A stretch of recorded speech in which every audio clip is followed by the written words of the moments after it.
안녕하십니까. 교육 전략을 수강하는 4학년 김덕윤이라고 합니다.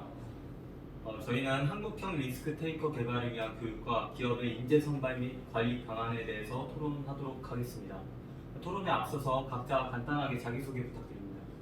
안녕하십니까. 저는 27살 김현일이라고 합니다. 직업군입니다.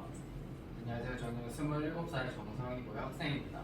안녕하세요. 28살 전기용입니다. 학생입니다. 안녕하세요. 27살 학생 권상입니다. 토론에 앞서서 리스크 테이커의 개념에 대해서 간단히 설명드리도록 하겠습니다. 리스크 테이커는 단순히 무모한 것과는 다르고 달성 가능한 위험, 그리고 쉽지 않은 목표 설정, 사전에 철저한 준비, 분석을 필요로 하는 작업입니다. 본인이 정의하는 리스크 테이커가 무엇인지 간단하게 한 분씩 말씀해 주시기 바랍니다.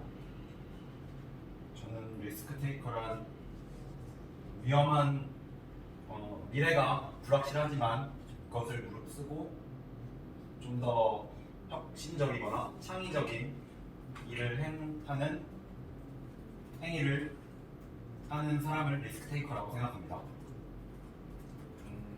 제가 정의하는 리스크 테이커는 안정적인 선택이 있고 그것보다 위험이 수반하는 선택이 있을 때 위험을 수반하는 선택을 하는 사람을 리스크 테이커라고 생각을 합니다. 제가 생각하는 리스크 테이커는 기회비용을 알면서 그에 대한 노력과 시간을 투자하는 거라고 생각합니다. 제가 생각하는 리스크 테이커는 기대하는 값이 있을 때 그 기대 값에서 얼마만큼 변동하는 것을 수용할지, 그게 리스크 테이커라고 생각합니다.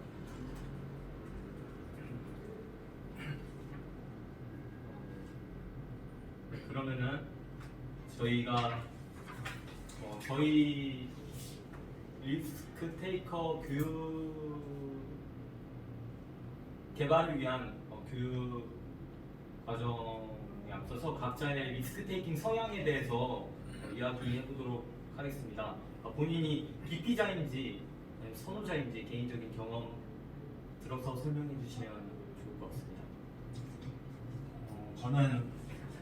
제가 봤을 때 저는 리스크 테이킹 기피자인 것 같습니다. 왜냐하면 저는 불확실한 미래를 선호하지 않기 때문에 사관학교라는 길을 택했고 사관학교에 가서 지금 직업 군인으로 좀 미래가 그래도 다른 창업이나 이런 거에 비해서 좀 확실한 미래에 투자하는 그런 경험을 가지고 있습니다.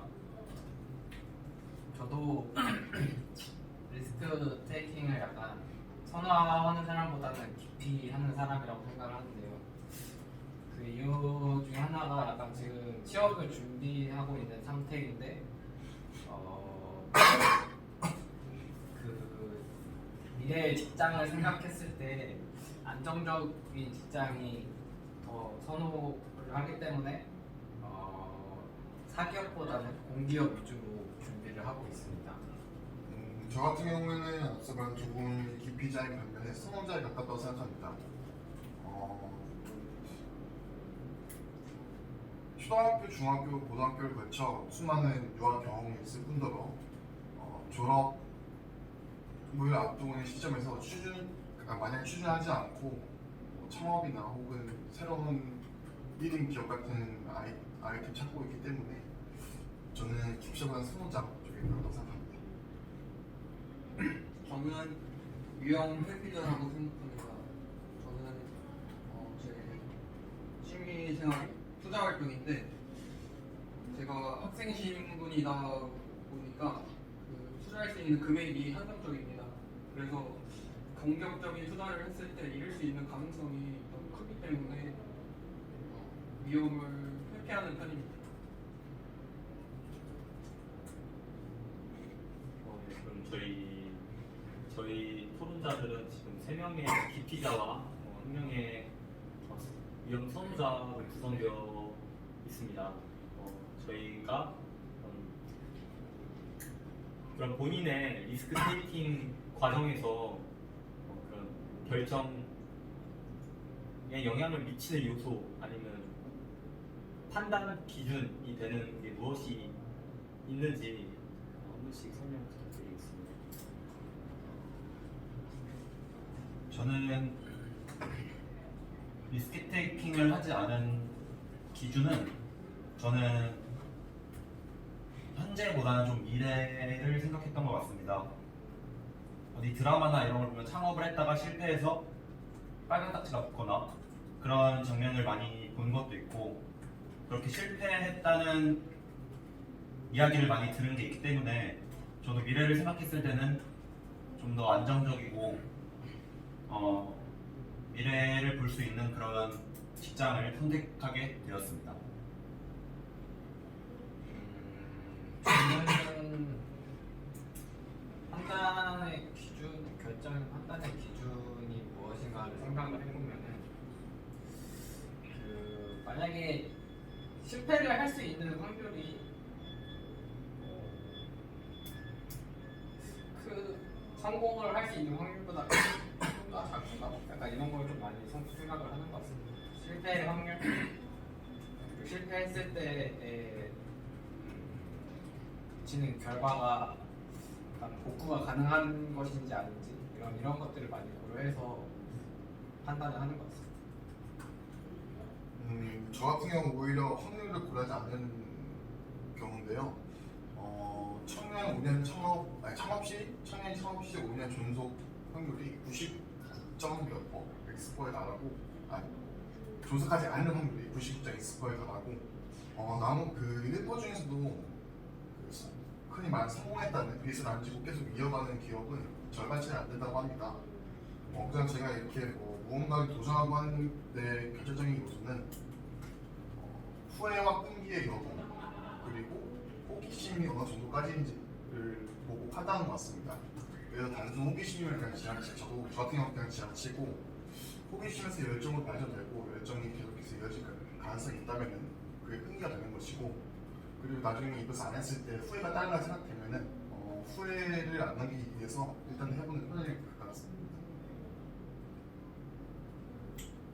제가 생각하는 리스크 테이킹 여부에 대한 판단 기준은 본인이 가지고 있는 자본이나 자산의 여부라고 생각합니다. 자본이나 자산이 많은 경우에는 본인이 그만큼 시도할 수 있는 경제적 여유가 있기 때문에 여러 가지 투자나 기회에 대해서 본인이 시도를 해볼 수 있는 반면에 자본이나 자산이 없는 사람인 경우에는 한 번 한 번의 기회가 되게 그 사람에게 소중하기 때문에 위험 선호를 할 수가 없습니다. 상황적으로. 그래서 저절로 대부분의 사람들이 위험 회피자인 것 같습니다. 저는 리스크 테이킹 했을 당시에 주변의 반응 아니면 성공했을 때의 경험, 아니면 실패했을 때의 경험에 대해서 주변에서 반응이 어땠는지 말씀해 주시겠어요?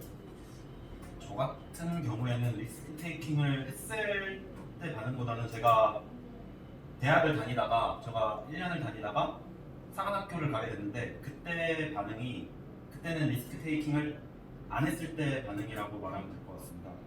그때 당시에는 제가 그래도 어느 정도 이름이 있는 대학을 다니고 있었고 그 대학을 다니면서 그 대학을 붙었을 때도 많은 친척들이나 부모님이 좋아해 주셨었는데 제가 사관학교로 옮긴다고 했을 때 주변 친척들이나 부모님의 반응이 리스크 테이킹을 좀 더 버리고 다른 쪽으로 갔을 때 반응이 더 좋았던 것 같습니다. 저 자신도 불투명한 미래보다는 좀 더 좀 볼 수 있는 안정적인 미래를 미래를 볼 수 있게 되어서 더 좋다고 생각했던 것 같습니다. 그러면 다른 주변 지인들도 대부분 다 그런 선택을 주변 지인들 같은 경우에는 저보다 더 좋게 반응했던 것 같습니다. 왜 어떤 이유로? 일단 사관학교를 간다는 것 자체가 그 어른분들이 보시기에는 좀 더 안정적인 쪽을 택했다고 보신 것 같고 확실하게 뭔가 직업 군인도 어찌 보면은 나라에서 지원해주는 공무원, 국방부에서 지원해주는 공무원이라고 볼 수 있기 때문에 그런 쪽에서 좀 더 주변 지인들의 반응이 더 좋아졌던 것 같습니다. 네, 다음 성희 씨. 제 인생에서 리스크 테이킹을 가장 크게 했다 해야 되나? 그랬을 때가 이제 고3 때 이제 정시 지원을 했을 때였을 것 같은데, 분명히 그 성적으로도 갈 수 있는 학교들이 있었는데 제 기준에 미치지 못했고, 분명히 그래서 재수를 하더라도 얘네들보다는 훨씬 좋은 대학교를 갈 수 있을 것이라는 좀 자신감이 있었다 그래야 되나? 그래서 일부러 다 상향 지원을 했어요. 그래서 상향 지원하는데도 재수를 해도 여기보다 잘 가겠다라고 생각을 한 데를 다 선택을 해서 상향 지원을 했고, 물론 상향 지원이 다 실패를 하고 재수를 해서 결국에 상향 지원한 데보다도 좋은 데를 가긴 했지만, 제가 생각했을 때 아까 판단의 기준이 복구를 할 수 있는, 실패했을 때 복구를 할 수 있는가였었는데, 이제 재수를 해서 복구를 했다고 할 수 있다고 자신을 했고, 결국에 결과적으로 그렇게 됐기 때문에 개인적으로는 약간 결과적으로 실패를 한 거라고 할 수도 있는데 만족할 만한 리스크 테이킹이었다라고 생각합니다. 주변의 반응은 이제 부모님이나 가족 같은 경우는 제 그런 선택을 존중을 해줬기 때문에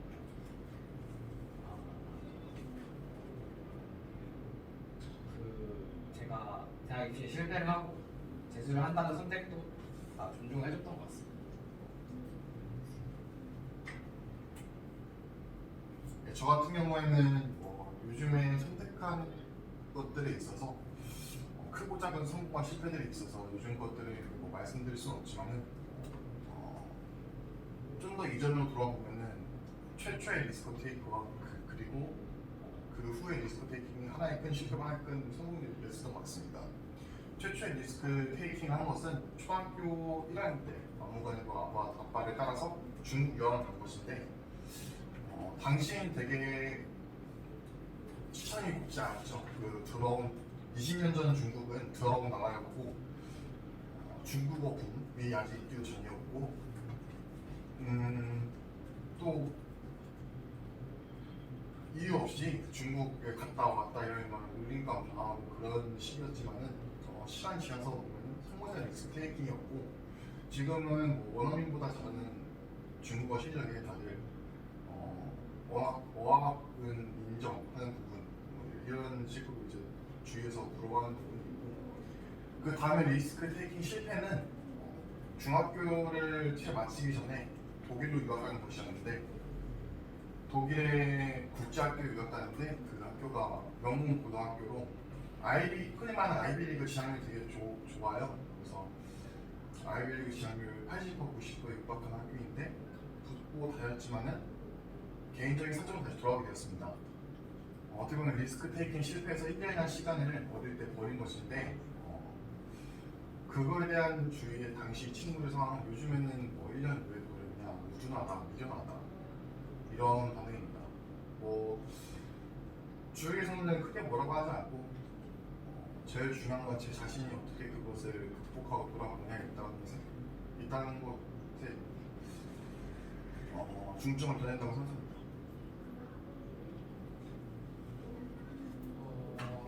저의 경우에는 리스크 테이킹 했을 때는 그래서 부모님은 무조건 싫어하십니다. 부모님 같은 경우에는 제가 안정적인 성향으로 직업이나 뭔가 일을 할 때 남들 다 하는 거 그런 거를 원하시는 편이고, 성공했을 때도 리스크 테이킹을 해서 성공했을 때도 그 위험성이 있기 때문에 그다지 좋아하지 않으시는 편입니다.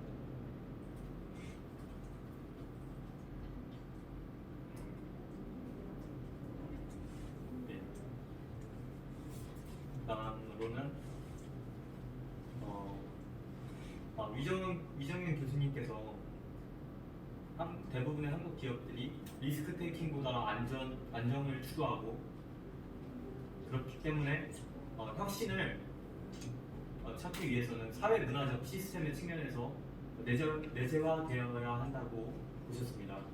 선진화됨에 따라 현상 유지를 추구하게 되는데 리스크 테이킹이 문화적 DNA로 정착하는 것이 중요하다고 보셨습니다. 결과보다는 원인을 분석하는 과정이 중요한데 저는 이에 대한 가장 큰 우리나라의 문제점이 교육 방식에 있다고 생각을 하였습니다. 대학 입시, 기업의 신입 채용까지 교육 과정이 개개인에게 안정성을 내재화시키는 것 아닌가 이런 고민을 하게 되었는데 이에 대한 본인의 의견이나 사례 있으시면 말씀해 주시죠.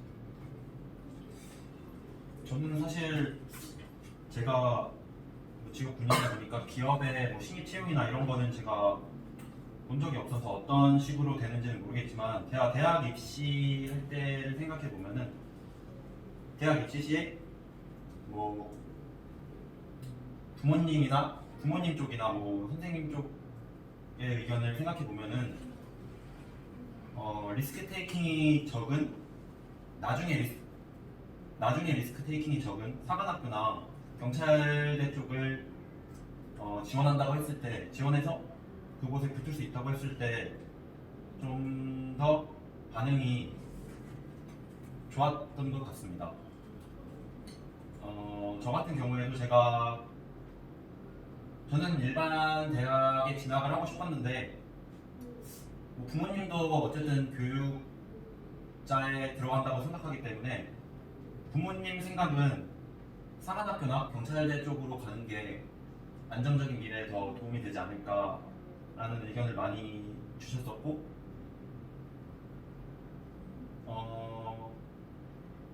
그런 말을 많이 들었기 때문에 저도 결국은 사관학교에 가게 된 것도 그런 교육이 저에게 영향을 미쳤다고 생각을 합니다.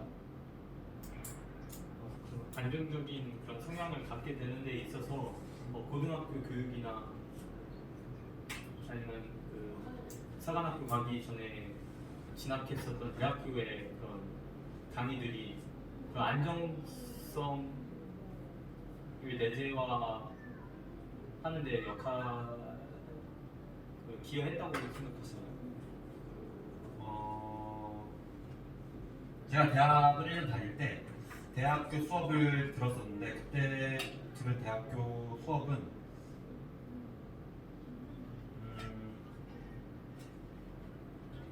좀 더 제가 그때 행정학과 쪽을 들었었는데 그때 수업들을 보면은 제가 들었던 거는 약간 공무원 쪽으로 생각을 하게 하는 그런 수업들이 많았던 것 같고 솔직히 저도 그때 수업을 많이 들은 건 아니었기 때문에 정확하게 말할 수 없지만 선배들이 어떤 식으로 진학을 했는지 보았을 때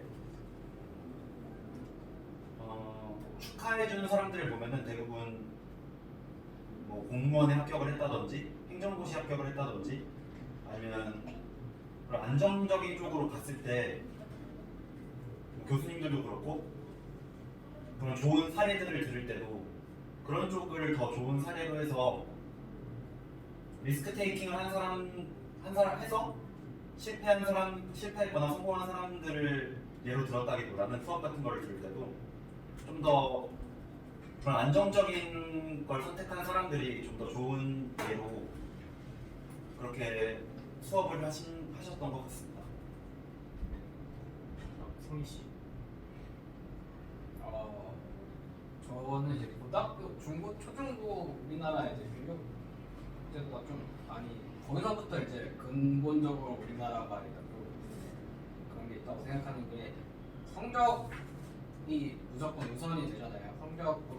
성적을 기준으로 순위를 나누고 그 성적을 기준으로 고등학교에 진학하고 대학교에 진학하고 하니까 다 고등학생들을 획일화 시키는 약간 그런 게 있다 보니까 약간 시험을 모든 것에 이렇게 집중을 하게 되고 다들 시험만 잘 보려고 하고 그래갖고 이게 고등학교를 졸업하고도 쭉 이어져서 대학교 와서도 할 수 있는 게 시험 열심히 외워서 시험 보는 거니까 뭐 다른 새로운 걸 도전하지 않고 그냥 공부해서 공무원 되고 공기업 가고 그냥 시험 준비를 하는 것밖에 우리나라 학생들이 할 수 있는 게 없게 되다 보니까 오히려 약간 그런 위험에 이제 리스크 테이킹 하는 그런 게 좀 기피하는 성향이 강해진 것 같아요. 그래서 뭔가 초중학교, 중학교, 고등학교 때부터 성적보다는 뭔가 새로운 도전을 할 수 있는 기회들을 뭔가 체험 같은 걸 많이 해본다든지 그런 기회들을 좀 많이 가질 수 있었으면 좋겠고 커리큘럼 같은 것도 그냥 학교에서 그냥 막 짜주는 대로 하다 보니까 사람들이 수동적으로 든단 말이에요. 그러니까 자기 커리큘럼 같은 것도 뭔가 생각해보고 약간 선택을 할 수 있는 그런 기회들이 있었으면 자기 선택에 대한 그런 결과도 약간 이 선택에 대한 결과가 따른다는 거에 대한 이해를 해야 된다. 초등학교, 중학교, 고등학교는 그냥 주어진 대로만 하는 수동적인 삶을 하니까 자기가 능동적으로 뭔가 했을 때 그런 선택에 대한 결과가 뒤따라온다는 걸 이해를 못했던 것 같아요. 지금 생각해보면. 그래서 그런 게 좀 많이 바뀌었으면 좋겠다라는 게 제 생각입니다. 전체적인 건 아니지만 저도 그 사회자님의 말씀에 전적으로 동의하는 게 저는 가장 큰 문제점이 교육 방식이라고 생각합니다. 공교육이라는 명목하에 수많은 학생들이 연 50만, 60만 가는 학생들이 거진 천편일적인 수업과 교육을 바탕으로 대학을 진학하기 때문에 우리나라 대학 진학률이 세계에서는 꽤나 높은 편에 속해요. 근데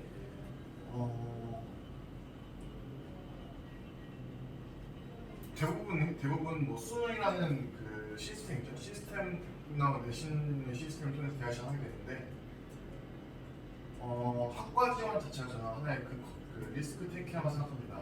짧게는 2년, 길게는 의대 6년까지의 시간을 제물로 대학 학과를 선택하게 되는 건데 물론 갈 수 있는 과에 무조건 갈 수 있는 건 아니지만 고등학교 때 자기가 가고 싶은 과나 자기가 가려는 과에서 최소한 무엇을 배우고 이런 것을 배워서 나중에 어떤 일을 사회에서 나가서 어떤 일을 하는지 이런 걸 사전에 알게 되면은 무작정 대학 진학이 높거나 아니면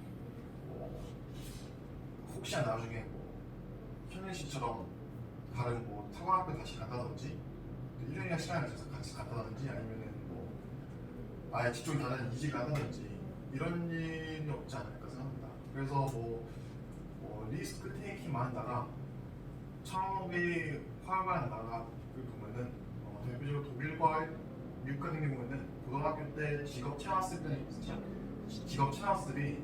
필수적으로 위수하게 되어 있는데 자기가 가고 싶은 학과나 하고 싶은 직업에 대한 직업 현장에서 꼭 다녀오는 그런 내용이에요. 그래서 그러한 교육 제도를 한국에 도입해가지고 자기 선택에 있어서 결과는 미리 알고 선택되지 않을까. 그게 진짜 리스크 테이킹 DNA를 우리 문화에 심는 첫 발견이라고 생각합니다. 저 같은 경우에는 앞서 언급했듯이 의견을 회피하고 안정을 추구하는 것은 자산이 없는 사람에게 자신을 지키기 위한 본능적인 행동이라고 생각을 하기 때문에 그게 가장 큰 원인이라고 생각을 하고요. 그리고 사회자님께서 언급했듯이 교육 문제가 좀 획일적이라는 것에도 동의를 합니다. 저는 제가 어렸을 때 고등학교 때 국영수 공부하면서도 대학을 진학하면서도 제가 하고 싶은 것을 몰랐거든요. 그래서 이제 군대 가서야 이제 알고 늦게 공부를 시작했는데 그래서 획일적인 교육 문화에서의 문제도 분명히 있다고 생각하고 또 이제 한국에서 조직 문화가 상대적이기 때문에 이런 현상이 발생한다고도 생각을 하는데 이제 저희가 뭐 조직 생활을 하다 보면 이 의사 결정 과정이 수평적이지 않습니다. 그래서 아랫사람이 의견을 타진해봤자 그것이 많이 막히고 더 효율적인 아웃풋을 낼 수 있는데 그게 가로막히니까 그런 조직 문화도 이런 사람들의 위험을 회피하게 되는 하나의 원인이 되지 않았을까 생각합니다. 네, 좀 더 교육에 대해서 더 구체적으로 토론해 보도록 하겠습니다. 교수님께서 현 정부 지원 사업이 정부의 의도에 맞게 대학을 강제적으로 구조개혁시키는 방향, 그리고 대학이 연구력, 창의력을 향상시키기보다는 정부 지원 예산 수주를 목표로 하는 실정이라는 점, 대학뿐만 아니라 초중고 역시 현재의 획일적 교육 시스템이 아닌 각 학교의 특색을 갖고 교육할 수 있는 토대를 마련하지 못하고 있다는 점, 그런 점을 언급해 주셨습니다. 그래서 교육기관과 커리큘럼 자체가 유연해져야 하며 글로벌 연계, 사회 및 시민단체와의 연계 등이 필요하다고 하셨습니다. 토론자분들께서 이런 특히 기용 씨 같은 경우에 커리큘럼의 유연성에 대해서 언급해 주셨었고 질문에 대해서 중복되는 부분 같은 경우에는 다른 사례나 의견 있으신 분만 말씀해 주시면 될 것 같습니다. 그래서 저희가 다원적 인재를 양성을 해야 되는데 앞서 언급한 것처럼 문화적 DNA로서 리스크 테이킹 성향을 갖기 위해서는 우리나라의 교육이 어떻게 나아가야 할까, 그런 방향성과 그것을 구체적으로 실현할 수 있는 제도에 대해서 한번 말씀 부탁드리겠습니다. 앞서 권은석 씨가 말씀해 주셨던 것처럼 대부분의 학생들이나 사람들은 리스크 테이킹을 할 것 자체가 없었다고 생각합니다. 왜냐하면은 리스크 테이킹을 한다는 것은 자기가 어떤 걸 하고 싶고 어떤 걸 좋아하는지를 알아야 그런 쪽으로 이제 자기가 리스크 테이킹을 해서 뭐 창업을 한다든지 그런 식으로 할 텐데 현재 교육 커리큘럼이나 이런 걸로는 학생들이 자신의 특기를 찾는다거나 이런 쪽으로 발전되어 있는 게 아니라 결국은 학생들을 획일화해서 수능 공부라는 그런 딱 획일화된 방향으로만 나아갈 수 있기 때문에 구체적으로 어떻게 가야 한다라고는 말을 저도 못하겠지만 자신의 특기가 뭔지를 찾을 수 있도록 좀 획일화된 게 아닌 다양한 커리큘럼을 통해서 자기가 어떤 걸 좋아하고 어떤 걸 하고 싶은지를 찾아가는 게 가장 중요한 교육의 목표가 아닌가 하고 생각합니다. 그럼 어떤 구체적인 대학교 같은 경우에 이제 어떤 제도, 어떤 시스템을 통해서 그러한 특기나 좋아하는 그런 분야에 대해서 알아갈 수 있는 그런 제도가 무엇이 있을까요? 제가 생각하기엔 대학교에 갔을 때는 대학교를 가는 건 자기의 특기를 이제 어느 정도 찾아서 대학교에 갔을 때는 이제 그 특기를 좀 더 발전시키는 과정이 될 것 같고 굳이 대학을 가지 않더라도 그 전에 초중 고등학교를 다니면서 그쪽에서 자신의 특기를 발전해서 대학을 자신이 원하는 게 대학을 가야 하는 그런 특기나 자신이 원하는 게 대학을 가야 된다 하면은 대학을 가서 그쪽에서 좀 더 발전을 시키면 되는 거고 자신이 지금 원하는 게 대학을 가는 것보다는 다른 전문성을 길러서 그쪽에 대학을 갈 필요가 없고 전문성을 길러서 해야 하는 거라면은 대학을 안 가고도 그런 특기나 그런 전문적인 거를 기를 수 있다고 생각합니다. 그래서 대학보다는 초중 고등학교에서 뭐 동아리라든지 뭐 자신이 좋아하는 거를 찾아서 할 수 있는 교육 제도가 필요하다고 생각합니다. 그러면은 대학교를 팀끼리를 발전시키는 그런 교육 과정이라고 보면 예를 들어서 제가 대학교에서 회계를 전공할 때 제가 생각보다 이 분야에 재능이나 관심이 부족하다는 걸 뒤늦게 알게 되는 경우에는 어떻게 그 상황을 헤쳐나갈 수 있을까요?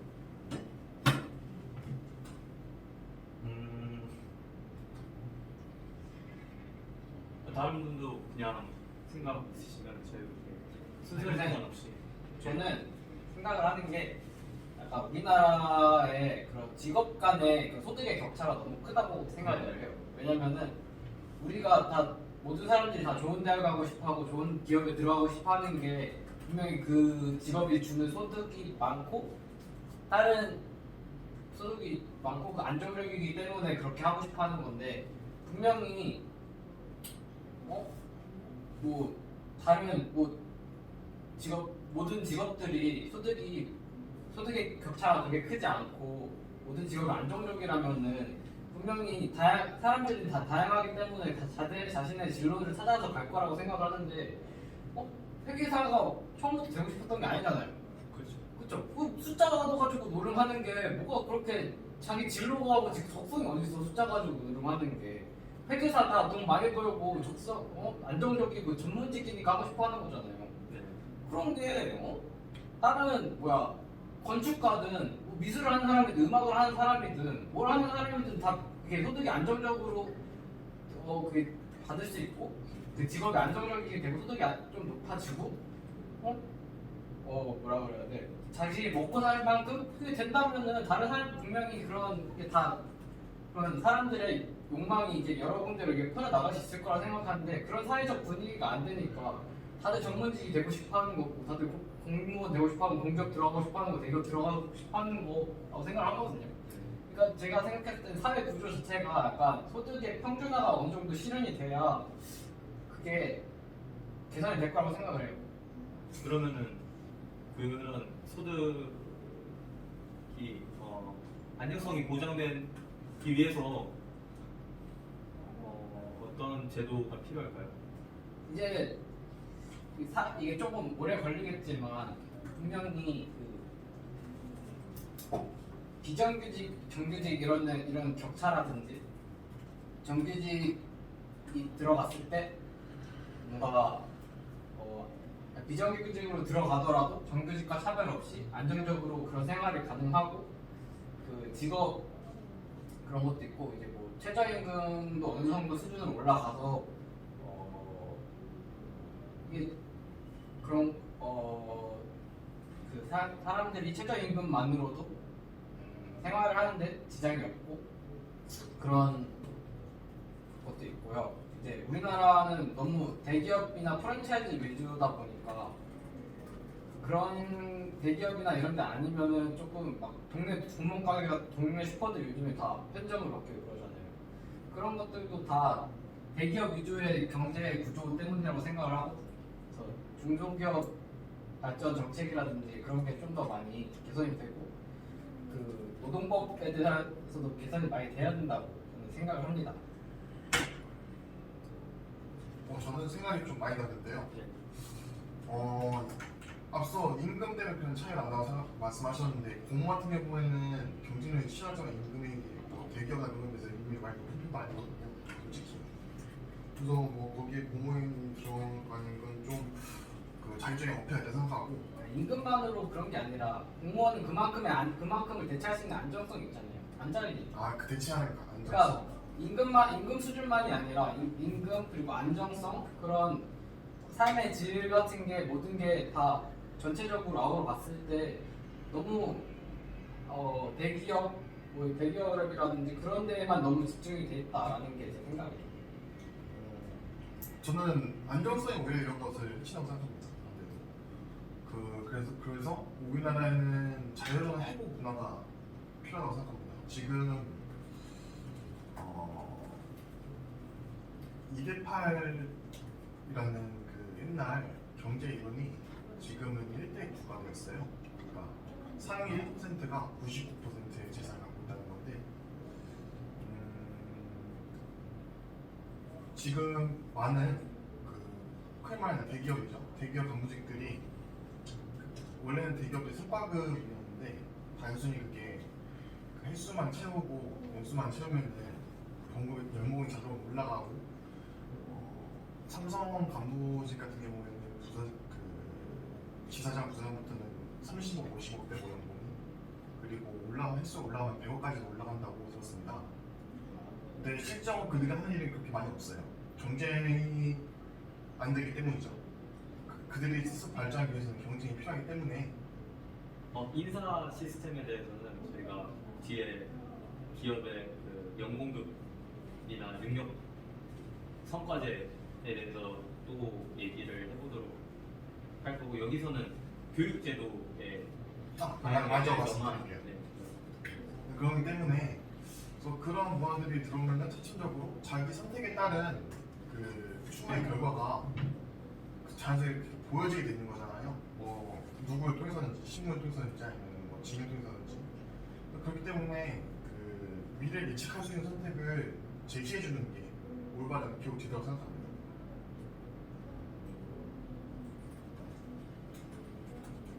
구체적으로 어떻게 할 수 있을까요? 뭐 예를 들면 지금 뭐 천편일적인 수능 아니면 뭐 입시 공부를 통하면 나중에 이걸 한다. 뭐 실적으로 뭐 사회 나가서 동년배 친구들 물어보고 사회 초년생 동년배 친구들 물어보면은 전공 살릴 수 있는 애들이 그렇게 많지가 않아요. 그 내다버린 삶은 내다버린 이런 말이 되게 많은데 그래서 뭐 이런 일을 선택하면서 나중에 어떤 일을 선택할 수 있는지 그 미리 제시할 수 있으면은 그 4년 5년이라는 시간에 다른 걸 해가지고 자기 맞는 그런 걸 해가지고 우리가 더 그쪽으로 키워나갈 수 있고 수익도 보장되면서 혹은 전문성 있는 수익도 보장되는 거잖아요. 그 경력도 쌓을 수 있고 그렇기 때문에 아까 말했던 직업 체험학습도 직업 체험학습이고 사회에 대해서 좀 미리 배워야 되지 않을까. 그러니까 뭐 체험하는 거보다는 어느 정도 이렇게 맛보기나 인턴십도 예, 뭐 청년 인턴십 이런 걸로 청소년이죠. 청소 인턴십 같은 걸로 이제 자기가 하고 싶은 거를 이제 직접적으로 볼 수 있는 그러니까 보는 것뿐만 아니라 경험할 수 있는 그런 자를 만약에 교육지도가 있으면 참 좋다고 생각합니다. 제가 생각하는 교육적 측면에서 리스크 테이커를 양성하기 위해서는 일단 제가 앞서 언급했듯이 이제 위험 회피자가 있으면 자발적으로 위험을 회피하는 사람은 그 사람의 선택이거든요. 그거는 뭐라고 할 수가 없는데 제가 앞서 언급했듯이 자산이 부족해서 비자발적으로 위험 회피를 하는 사람들이 있습니다. 상황 때문에 자기 돈이 없어서 기회를 찾는 사람들은 그런 사람들을 위해서 제도적으로 보장이 필요한 거거든요. 그래서 강제적으로 자기가 위험을 회피할 수밖에 없는 사람에게 기회를 보장하려면 교육적인 측면에서 초중고 때 적성 찾기 프로그램 이런 걸 만들어서 학교에서 어린 학생들, 그러니까 집에서 그런 지원을 해줄 수 없는 학생들을 도와주는 프로그램 같은 거를 만들어서 도와주면 좋을 것 같고 또 어릴 때 뭐 특성학교 이런 걸 만들어서 획일적으로 교육하기보다는 본인들이 선택하는 그리고 흥미 있는 그런 일들을 나중에 할 수 있게 그런 제도적 제도를 만들면 학생들이 본인들이 선택해서 위험 회피자가 될지 아니면 위험 수용자가 될지 결정할 수 있을 것 같습니다. 대부분 그러면은 초중고 때부터 자기가 관심 있는 분야나 특기에 대해서 알아갈 수 있는 그런 제도를 말씀해 주셨는데 이런 부분은 사실 과거부터 지적이 돼 있었잖아요. 근데 왜 아직까지 그게 정착이 안 돼 있고 구축이 안 돼 있는지 이유가 어떤 것이 있을까 한번 의견이 있으신 분들 편하게 말씀해 주시면 좋겠습니다. 그리고 앞으로 구축함에 있어서도 또 장애물과 문제점이 또 있을 텐데 어떤 것이 있을지 그리고 그걸 어떻게 극복할 수 있을지 말씀 부탁드립니다. 저 같은 경우에는 이제 사회에서 리스크 테이킹을 되게 추구를 하는데 오히려 자신들이 리스크 테이커를 수용하지 못하는 그런 이유가 있다고 봅니다. 우리나라 뭐 필수 교육과정 요구 지식 수준이 되게 높은 다른 세계에 비해서 되게 높은데 뭐 지식 수준뿐만 아니라 그 어린 나이에 많은 것을 수용하는 데 있어서 사고 회로가 발달되려고 하나요? 좀 더 다른 많은 방면으로 사고할 수 있는 방법은 되게 좋은데 어디까지 하면 그건 틀에 박힌 거고 틀에 박힌 거기 때문에 어떻게 그 단어를 바꿔서 얘기하면은 어느 정도 보장이 되어 있는 인재가 공교육을 통해서 생성이 됩니다. 그렇기 때문에 기업이나 그런 인재를 채용하는 기업 입장에서는 이러한 교육 과정을 밟아오는 아이들은 어느 정도한 최소한의 능력이 되기 때문에 우리 회사에서 일할 수 있다라는 그 보장이 되기 때문에 오히려 그러한 그 인사 고용제도나 팀 문제들을 바꿔나가는 게 리스크 테이킹을 좀 더 촉구할 수 있는 결설적인 그런 방안이지 않을까 생각합니다.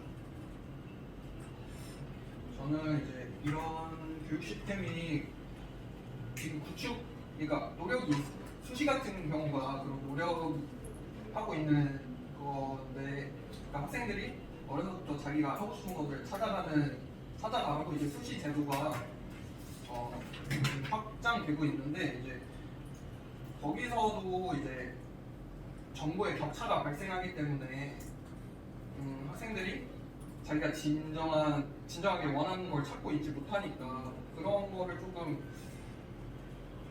줄이려고 이제 획일적인 교육 문화가 발달하는 것 같아서, 그러니까 이게 형평성이란 걸 따지면 획일적인 교육 문화가 그런 점에서는 정보의 격차가 제일 없기 때문에 조금 이게 장단점이 있는 사안인 것 같습니다. 저도 의견을 말하자면 예를 들어 공무원 시험이라든지 아니면 제가 듣기로 공무원은 구급 세무직을 공부하는데 회계랑 세법을 공부를 안 해도 된다고 그래도 붙을 수 있다고 얘기를 들었거든요. 그냥 국영수로 보는 거죠. 그런 거라든지 아니면 공기업에서 NCS 보는 것도 내가 경영 직무를 하는데 NCS만 본다든지 그런 채용 시스템 같은 경우에 이런 게 바뀌어야 그거에 맞춰서 대학에서도 자기의 직무에 맞게 준비를 해 나갈 수 있을 것 같아서 이게 경제 구조가 바뀌어야 된다니까.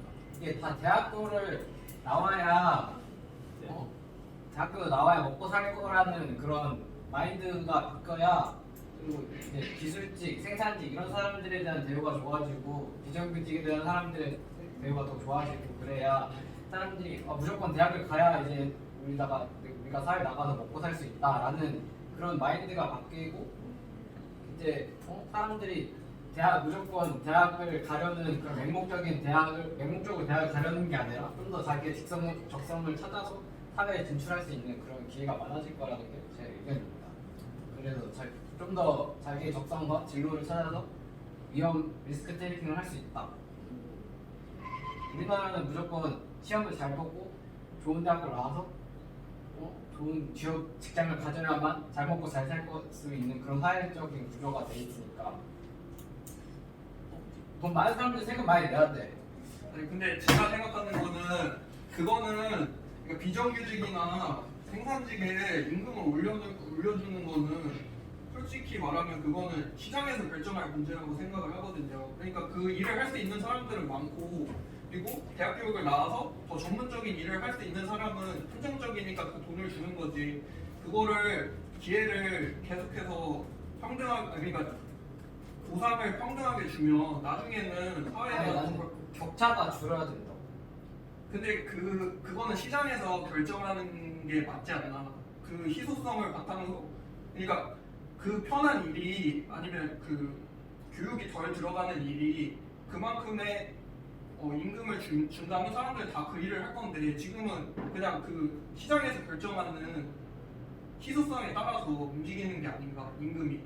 근데 그거를 강제적으로 그렇게 해버리면 나중에는 사람들이 다 변호사나 회계사나 이런 사람들이 되지 않으려고 하는 게 그게 더 편하니까 다 그걸 선택할 거기 때문에 나는 그거에서 무조건 좀 모든 게 평등하다는 게 아니라 사회적으로 그런 인식이나 격차 같은 게 많이 줄어들어야 된다는 거죠.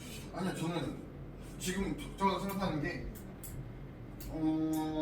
격차가 나는 게 당연한 거죠, 어떻게 보면. 아니 나는 격차 모든 사람이 다 똑같은 임금을 받자는 게 아니라 그러니까 그 줄인다는 게 예를 들어서 제가 아는 어떤 분은 중학교 나오고 고등학교 당연히 중퇴를 하셨는데 지금은 그냥 18살 때부터 18살 때 한임 기만 걸어서 지금 27살인데 월 그때 50을 벌어요, 세월을. 네, 근데 뭐 그 몇 년 동안 그렇게 벌었는데 고등학교 졸업하고 대학교 졸업하고 뭐 석사 졸업하고 취업 준비하고 나중에 가서 뭐 대기업을 다녀도 월 300을 못 번 사람 허다하고 200도 허다해요. 세우면은.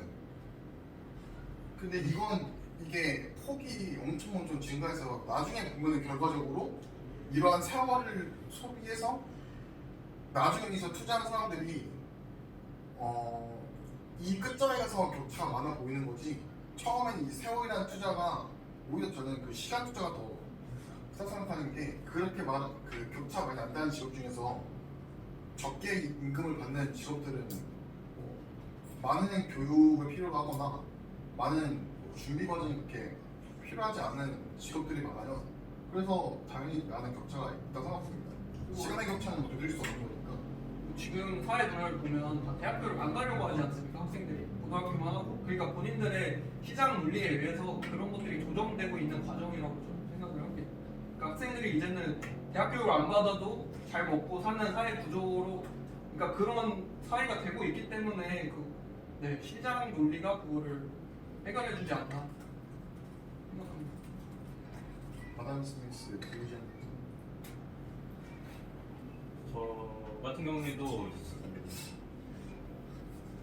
시장 논리가 해결해줄 거라 생각을 하는데 그런 임금 격차 말고 말씀해 주신 것처럼 저는 그런 고졸 채용자를 존중해주는 문화, 그러니까 임금적으로가 아니라 그런 대우 같은 경우에도 기술직을 폄하하고 이런 게 아니라 뭐 소득에 따라서 저희가 직업에 대해서 뭐 우월 열등을 나누면 안 된다고 생각을 하는데 우리나라 같은 경우는 그런 부분이 좀 심각한 것 같다고 생각을 해요. 미국에서 배관공 이런 분들 뭐 임금도 당연히 많이 받지만 그분들을 뭐 폄하하지 않다고 하니까 그런 부분에 있어서 앞으로가 우리나라가 문화적으로 좀 발전해야 될 것 같은데 이런 인식 개선을 위해서 어떻게 하면 이런 인식이 개선될 수 있을지 사실상 불가능하다고 봅니다. 왜냐면은 막상에 분야가 너무 결과지상주의나 금전지상주의에 너무 치우쳐있기 때문에 그래서 뭐 예를 들어서 무슨 한다 그럼 다음으로 오는 질문이 보통은 원래 같은 경우에는 금전주의가 아니라면 그럼 그것은 무슨 일을 한 건데 이라고 되는데 얼마 벌어가요? 그래서 이러한 인식부터가 머리부터가 안 바뀌면은 힘들 것 같은데 당장 저도 무슨 한다 하면은 대충 얼마 벌어 그것도 일단 궁금해하고 왜냐하면은 내가 선택했던 거랑 비교가 다 자연스럽게 된다 보니까 그래서 이런 거를 좀 개선하기 위해서는 글쎄요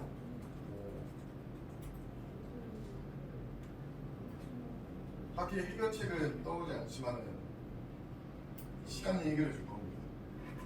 저도 인식 개선은 진행 중에 있다고 생각합니다. 예전에는 우리 사회에서 성공하는 방법이 공부밖에 없었는데 이제는 뭐 유튜브를 보면 엄청나게 많은 사람들이 각자 분야에서 열심히 일을 하고 성공을 하고 있지 않습니까? 그러니까 이제는 공부가 성공의 유일한 수단이 아니기 때문에 이 시간이 지나다 보면 사회에서 저절로 인식이 개선될 거라고 봅니다.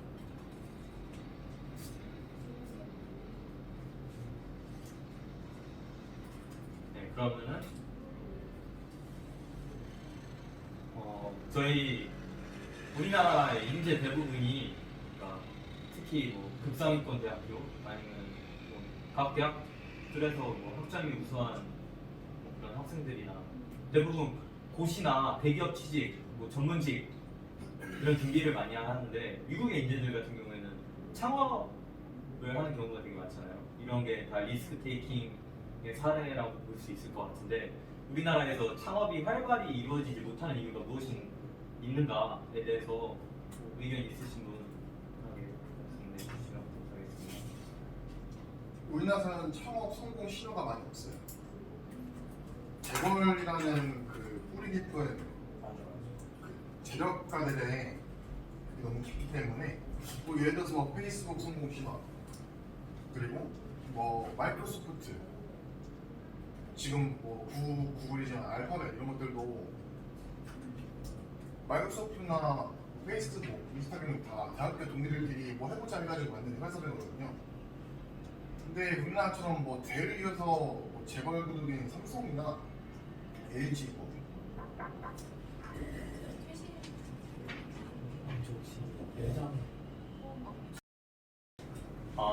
저희가 얘기하다가 부득이하게 잠시 중단됐었는데 토론 이어가도록 하겠습니다. 리스크 테이커에 대한 미국의 인재들이 창업하는 리스크 테이킹을 선호하는 데 비해서 우리나라 인재들은 고시나 대기업 취직에 열을 올리고 있는데 저는 그것은 사회적 안정망 부재 때문이라고 생각하였고 교수님도 마찬가지로 실패한 자를 바라보는 그런 관점이 이런 리스크 테이킹을 억압하는 것 아닌가 이런 부분을 지적해 주셨었습니다. 그래서 사회적 안정망에 관해서 토론을 하도록 할 것인데 우선 사회적 안정망이 정말 필요한가 사회적으로 자신의 결정에 합당한 책임을 본인이 지는 게 아닌가 이런 부분에 대해서 의견 있으신 분 편하게 말씀해 주시면 감사하겠습니다. 제가 앞서 말하다가 중단돼서 그 이야기에 더 이어붙이자면은 그 미국 같은 경우에는 이제 성공 신화 사례가 성공 신화 사례가 많아요. 그래서 뭐 보통 대학 동기들도 맺어가지고 뭐 창업하기 성공하는 사례가 많은데 우리 같은 경우에는 이제 근 20년 사이에 성공한 기업이 뭐 네이버, 뭐 카카오 뭐 이런 기업들인데 이 기업들도 어떻게 보면은 그 대기업에서 인재들만 빠져나와서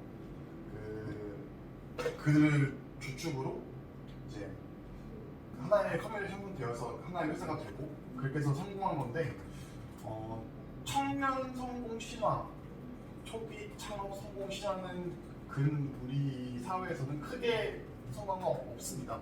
그래서 제가 봤을 때는 오히려 그 사회적 안정망을 구축하기보다는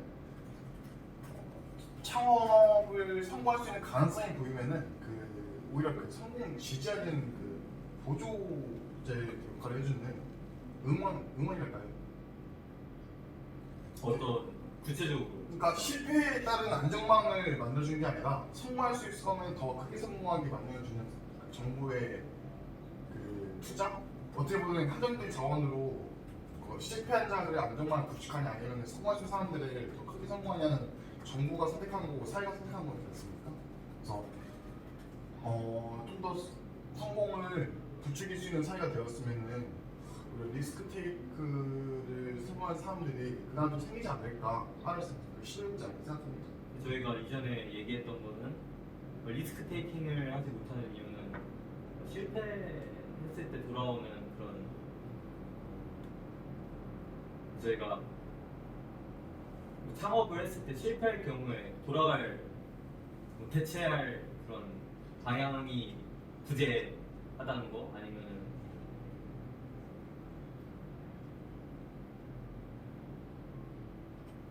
그런 점에 대해서 사회적 안정망이 필요하다는 거였는데 그러면은 그 부분이 해결 안 된 채로 하면은 똑같이 창업이 활성화되지 않지 않을까요? 제가 말씀드린 것도 제가 말씀드린 것들을 다 전제로 베이스를 깔려 있는 그러니까 자기가 이러한 일을 선택해서 계속해서 경력을 쌓고 지식을 쌓고 해서 이러한 길을 쭉 나가다 보면은 이러한 뭐 카테고리를 파생적으로 어떠한 일을 아이템을 통해서 어떠한 일을 통해 창업할 수 있는데 그 청약에 대한 그 리스크는 잘 가져가는 게 맞다라고 봅니다. 그러니까 이 리스크 테이킹을 일단 선호하지 않는 사회적 분위기에서 네. 일단 뭐 성공할지에 대한 그런 판단에 앞서서 애초에 창업에 대한 시도 자체가 이루어지지 않는다고 생각을 하거든요. 제 주위만 봐도 창업을 적극적으로 하는 친구들은 진짜 엄청난 아이템이 있어서도 웬만하면 안 하는 것 같고, 그러니까 본인이 조금 더 뭐 여유가 있다든지 실패했을 때도 돌아갈 다른 대체 진로가 있는 경우에만 시도를 한다고 저는 주위에서 그렇게 봐왔습니다. 그래서 이제 이거를 보완하기 위해서 사회적 안전망을 얘기했던 건데,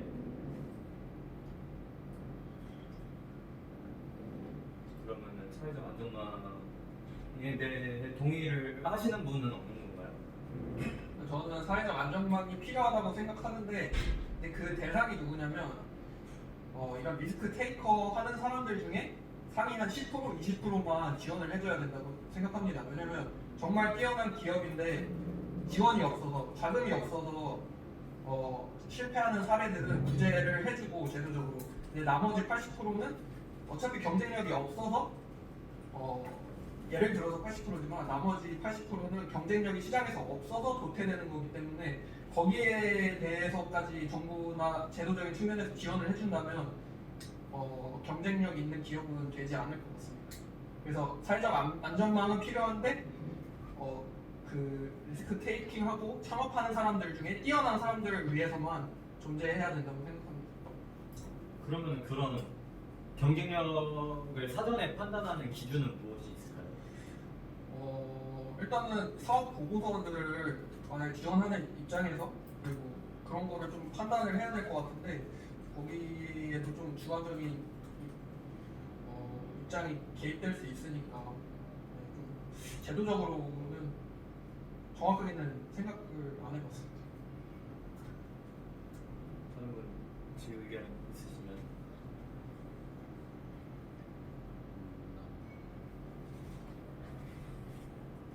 근데 제가 알기로는 그런 창업을 할 때 어느 정도 지금도 그 정부에서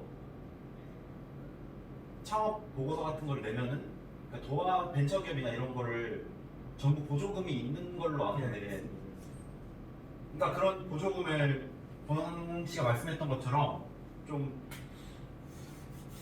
그 창업 중에서도 고르는 게 필요한데 그 고르는 기준을 지금 정확하게 아마 고르는 기준이 아마 주관적이기 때문에 그런, 그러니까 결국 그 창업을 그러니까 뭐라 그래야 될까, 그 창업이 가능성이 있는지를 보는 사람이 중요한 건데, 그래서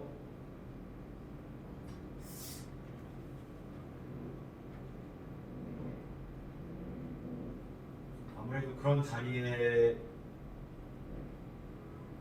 좀 더, 그래서 그런 자리를 뽑는 게 중요하다고 생각을 하는데, 정리해서 다시 말씀드리겠습니다. 제가 생각하는 그 창업의 실패 요인이 보조금이 부족한 사람이 있어요. 그 제가 말씀드린 그 성공할 수 있는 기업에 투자한다는 게그 오상 씨가 말한 거랑 비슷한데 가능성이 있는 회사에 더 투자하는 게 맞다고 생각해요. 지금 보조금이 몇 천만 원대에서 그 이상을 지원받으면은 그 대출 개념으로 돼가지고 이자율이 낮은 걸로 이제 지원을 해주는 건데 요즘 최저 시급도 올라가지고 사실상 이제 인력을 한두 명만 더 고용하면은 이제 뭐 고용주 그냥 사람이죠.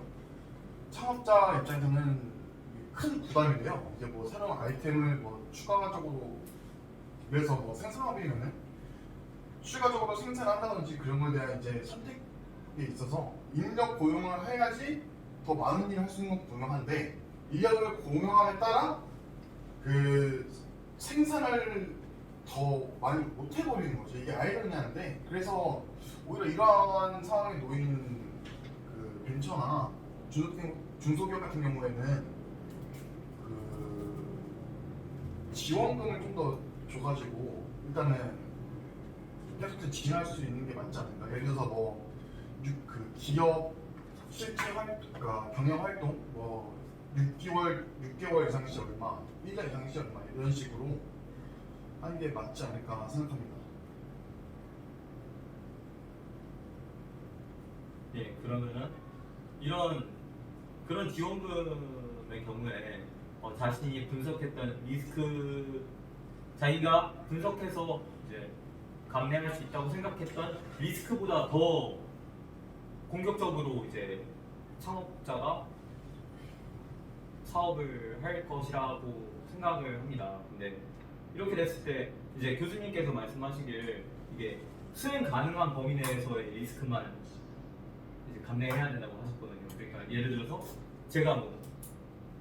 제가 아무리 열심히 하고 뭐 환경적으로 운이 따른다 해도 달성할 수 없는 그런 리스크가 있잖아요. 그렇죠. 그런 부분에 대해서까지 이제 불필요하게 이제 사업자가 리스크를 테이킹할 것에 대한 그런 도덕적 해이에 대해서 얘기를 해볼 건데 이거는 어떻게 해결할 수 있을까요? 정부 차원이나 기업 차원에서?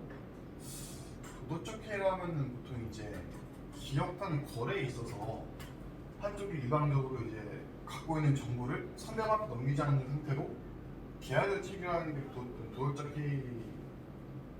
해라고 하는데 이 경우 같은 경우는 이제 정부와 이제 창업자 혹은 이제 리스크 테이커에 대한 도덕적 해라고 할 수 있는 건가요?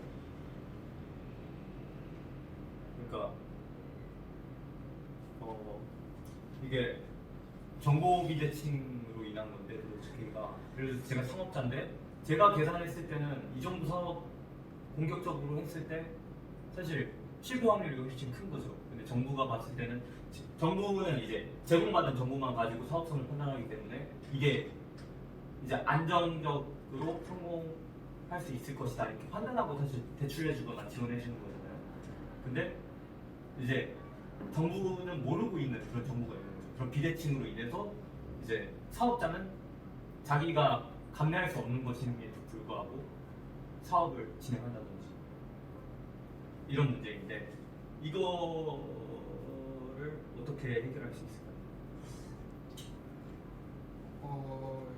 그러니까 정보의 역선택이 발생을 하면 기업하고 정부가 있으면 정부에서 그러니까 경쟁력 없는 기업들을 자꾸 지원해 주다 보면 이런 기업들이 많이 생길 것 같습니다. 그러니까 망할 걸 알면서도 정부에서 지원을 해주기 때문에 이런 정부의 역선택이 발생하는데 이런 거를 방지하려면 아까 말했듯이 정부에서 기준을 세우고 분석을 잘해서 정말 성공하고 가능성 있는 기업에게만 투자를 하는 게 맞다고 생각합니다. 그래서 선별 과정을 좀 더 공정하고 객관적이게 해서 투자를 하는 게 맞는 거죠. 네, 다른 분 의견?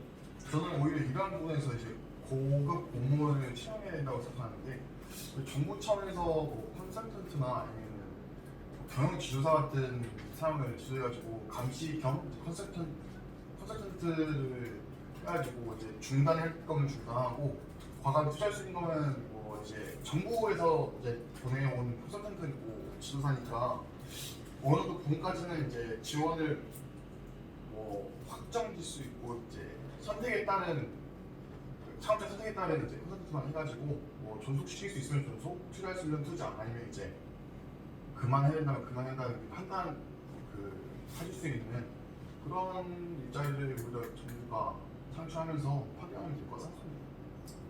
오히려 창업자한테는 그런 게 더 필요한 거기 때문에 지표가 오는 거잖아요.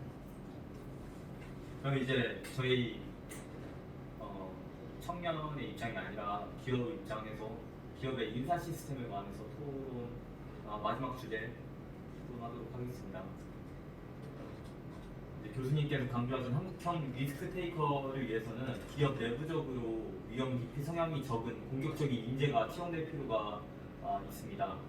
기업이 이러한 인재를 채용하기 위해서 기준으로 삼아야 할 인재상 무엇이 있을지 말씀드리겠습니다.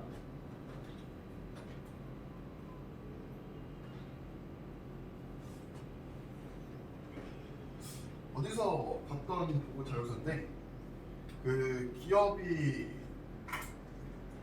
경제 활동을 할 때 뭐 100명이라 치면 실질적으로 이제 자신이 이제 의욕을 갖고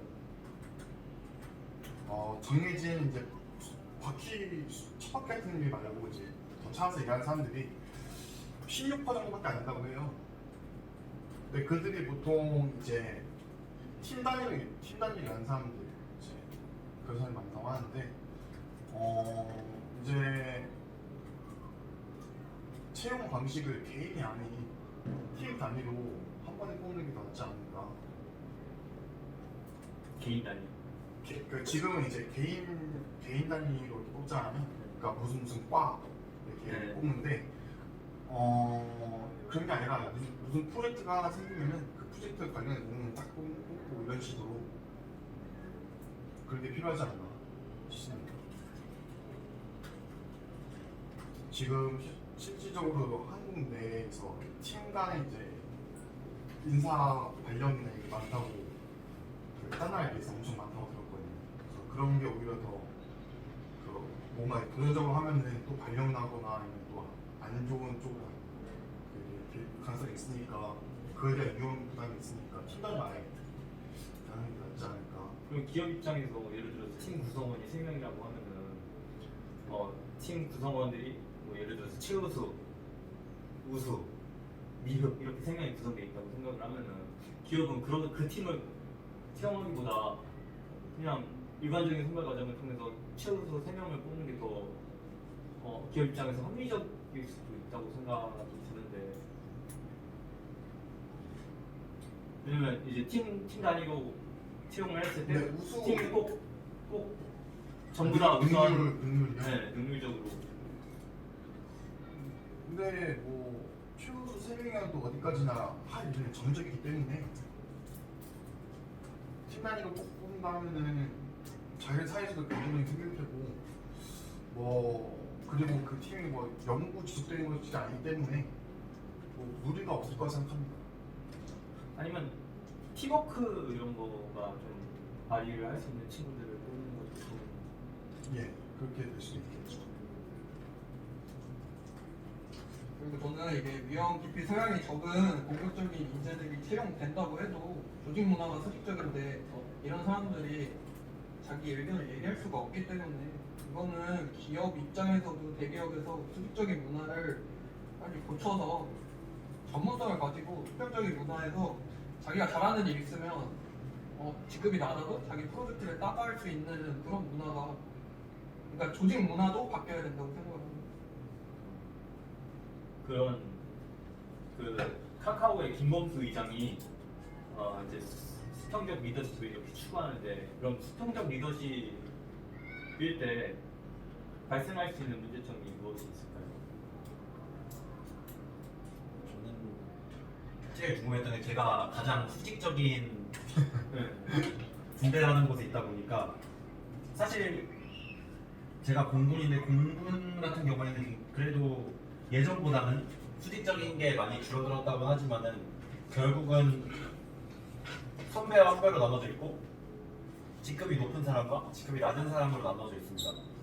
근데 만약에 완전히 수평적인 기업이라고 하면은, 그러니까 그런 결국은 어떤 일을 해야 될지 이렇게 나눠져 있고 어떤 일을 분배해주는 그런 자리가 있어야 할 텐데, 아예 수평적이라고 하면은 그 개개인의 능률은 늘어날지 모르지만 직업적으로 봤을 때 뭐 일을 분배한다거나 그런 면에서 수직적인 기업에 비해서 그런 어느 정도 떨어지는 면이 있지 않을까 생각을 합니다.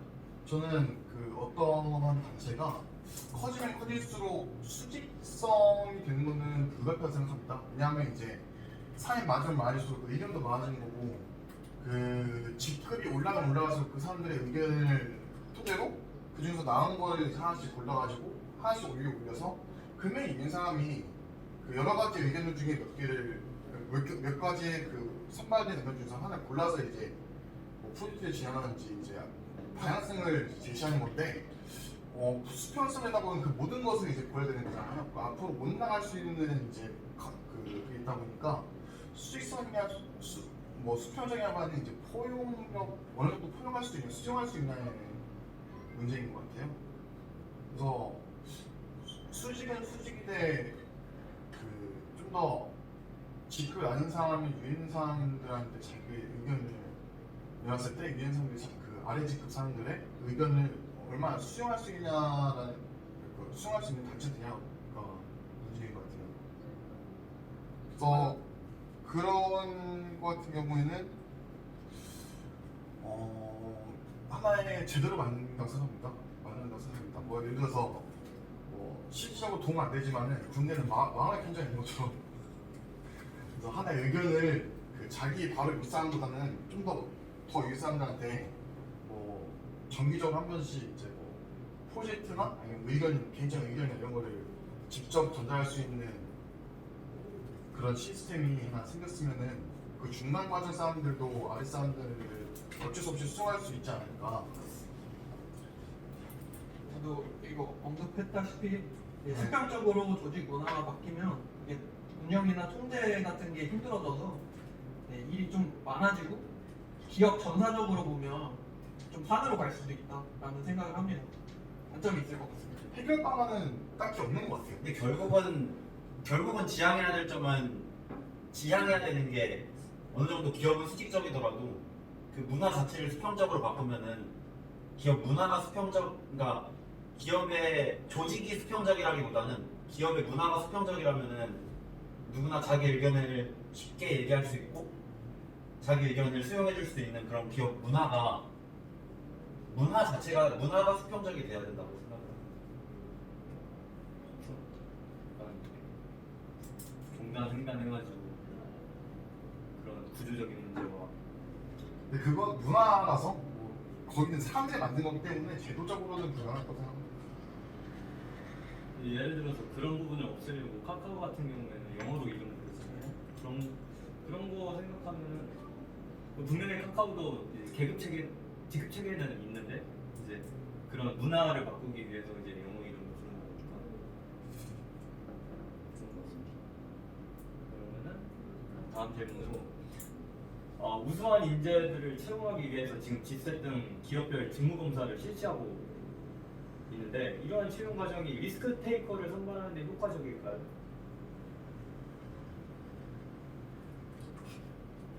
그러니까 G셋 등 이런 직무검사, NCS 이런 P셋 등 이런 직무검사 시험이 보면은 IQ 테스트와 언어 시험, 간단한 수리 능력 이런 것을 보는데 이런 게 위험 선호하는 것과 연결될지. 근데 이거는 기업이 리스크 테이커 선발을 원하는가에 그게 제일 중요하다고 생각을 하거든요. 근데 일단 공기업이나 뭐 리스크 테이커를 선발보다는 그냥 역량이 높은 사람을 선발을 원하니까 이런 시험을 실시하는 거라고 생각을 하고 진짜 기업이나 뭐 기업에서 진정한 이런 리스크 테이커를 도전적이고 이게 새로운 곳에 도전을 하고 새로운 분야를 개척을 하는 걸 좋아하는 사람을 필요한 기업이라면 그에 맞는 그런 직무 적성 검사뿐만 아니라 면접이라든지 자기소개서나 그 사람의 경험을 통해서 충분히 분별을 할 수 있기 때문에 이거는 기업의 의지에 따라 다른 거라고 생각을 합니다.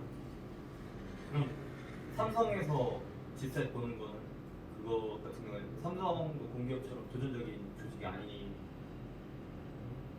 면이 있기 때문인 건가요? 약간 그거는 G셋을 제가 공부해본 적이 없어서 정확히 어떤 수준의 시켜하는 건지 모르겠지만 만약 NCS랑 비슷하다라고 생각을 하면은 뭐 그런 성향은 일단 먼저 제쳐주고 능력을 기반으로 선별을 한 다음에 거기에서 이제 성향을 고르는 상황 같은 게 이제 면접이라든지 자기소개서라든지 이런 거에서 구분이 되는 거 아닐까요? 먼저 오디션 같은 걸로 치면 예선 같은 수준이라고 할까요? 그런 거라고 저는 생각을 하거든요. 분명히 막 삼성 같은 대기업에서 그런 성향의 인재를 원한다면은 뭐 면접이라든지 그 시험 적성 검사 시험은 진짜 예선이라고 생각하고 충분히 걸을 수 있을 거라고 생각을 합니다. 대기업이고 그 기업의 의지에 따라서 다른 거죠. 만약에 기업이 진짜 말 잘 듣는 사람 뽑고 싶으면은 그 면접이라든지 그런 거에서 다 골라낼 수 있는 능력이 있지 않을까요? 마지막 질문인데 우리나라의 연봉급은 리스크 테이킹과 거리가 멀어 보인다고 생각합니다. 기업의 리스크 테이킹에 합당한 임금 체계는 무엇일까? 저는 이게 성과제라고 생각을 하는데 이제 뭐 다른 임금 체계가 되든 그런 변화를 성공적으로 이끌어내기 위한 방안이 무엇이 있을까? 이게 사회적으로 연봉급이 정착돼 있잖아요. 그래서 이게 다른 직급 체계로 바뀌는데 반발이 굉장히 심할 텐데 성과급 같은 경우에는 저는 이건 성과급은 보통 어떻게 아까 이거 아마 영상에서도 교수님이 언급을 하셨던 부분인 것 같은데 성과급을 위해서 사람들이 정량적인 수치만 이제 개선하려고 노력을 하다 보면은 오히려 이렇게 새로운 도전 같은 것보다는 진짜 뭐 수치만 계속 개선하려고 노력하고 뭔가 숫자만 채우고 뭔가 목표 설정하고 그거만 넘기 위해서 노력하다 보면 오히려 성과급이라고 해서 리스크 테이킹을 더 할 거라고는 생각을 하지 않거든요. 저는 그 물론 연봉급보다는 훨씬 낫겠죠. 근데 직무급 그러니까 직무에 따라서 가지는 그 급여가 나뉘는 직무급을 하다 보면은 그것도 모르겠다. 네, 다른 얘기. 어쨌든 제 생각은 성과급이라고 해서 무조건 그 리스크 테이커 성향을 갖게 만드는 건 아니다라고 생각을 합니다. 네, 다른 얘기 혹시 있어요? 근데 그렇다고 해서 뭐 정영 씨가 말을 했지만 성과급이 리스크 테이킹하고 좀 리스크 테이킹에 안 좋은 그렇게 막 좋은 영향만 미치는 건 아니겠지만 연봉급을 근데 현재 대부분이 연봉급을 해주면서 성과급까지 동시에 주는 그런 제도를 사용하고 있는데 아무래도 성과급을 그냥 수치상만으로 주는 것보다 실제로 어떻게 리스크 테이킹을 했고 어떤 식으로 했기 때문에 이렇게 성과급을 준다는 그런 명확한 기준이 있어야 성과급이 성과급다운 그런 변화를 이끌어낼 수 있지 않을까 생각합니다. 저는 오히려 성과급 그 비율을 줄이고 그 직급에 따른 그 급여를 좀 더 시중 원리책 직급을 좀 더 이동이 자유롭게 하는 거예요. 지금은 아래에서 위로 올라가는 밖에 없잖아요. 근데 위로 아래로 내려올 수 있게 잘못하면 이제 연봉 떨어지고 한 근데 그 자리에 있으면 그 정도 책임감 갖고 있는 건 그 맞는 말이기 때문에 그러니까 뭐 경고 시스템을 넣어가지고 좀 이렇게 하면은 또 직급 떨어진다. 그렇게 했을 때 아까 성희 씨가 지적한 것처럼 오히려 그냥 기존에 고착되어 있는 성공 방식에 쫓기만 하고 뭔가 새로운 도전을 했다가 자기가 직책이 내려갈 것에 대한 그런 두려움을 그런 시도조차 안 할 수 있지도 않아요. 그럴 수 있지 않을까요? 그래서 거기에 성과급제를 같이 넣는 겁니다. 직급 하나도 그 성과 어느 정도 성과 있으면은 그 윗직급의 것만은 이제 가져올 수 있게. 약간 그 대기업들에서 최근에 그 이제 사람을 퇴직시켜 버리진 않는데 근데 자발적으로 나가게 하는 것 중에 한 방법이 진급을 안 시키고 이제 자기 주위의 분들은 뭐 임원이나 이렇게 승진을 하는 데에 비해 자기는 계속 부장, 부부장 이런 식으로 남겨놓는 그런 게 이제 사퇴할 만큼 저희는 그걸 못 느끼지만 그분들 입장에서 그런 동기들이 계속 진급하는 거에 대한 그런 근데 자기가 그 밖에 못 올라갈 역량이고 그러면은 그게 맞는 거 아닐까요? 근데 뭐 반대로 그럴 역량이 아닌데 오래 다니다가 가지고 월급을 많이 준다? 그럼 아니라고 보거든요. 능력에 따른 능력과 책임감에 따른 그 급여를 주어야 뭐 사람은 자기 능력을 개선시킬 테고 또 그만큼 좀 더 많은 돈을 벌려고 노력을 하겠죠. 어쨌든 이제 계속 그렇게 하면은 말 그대로 권고사지가 나는 거니까.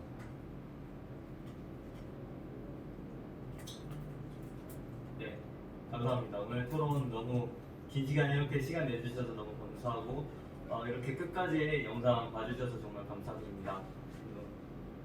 다음에 강의 시간에 뵙겠습니다. 감사합니다. 비싸.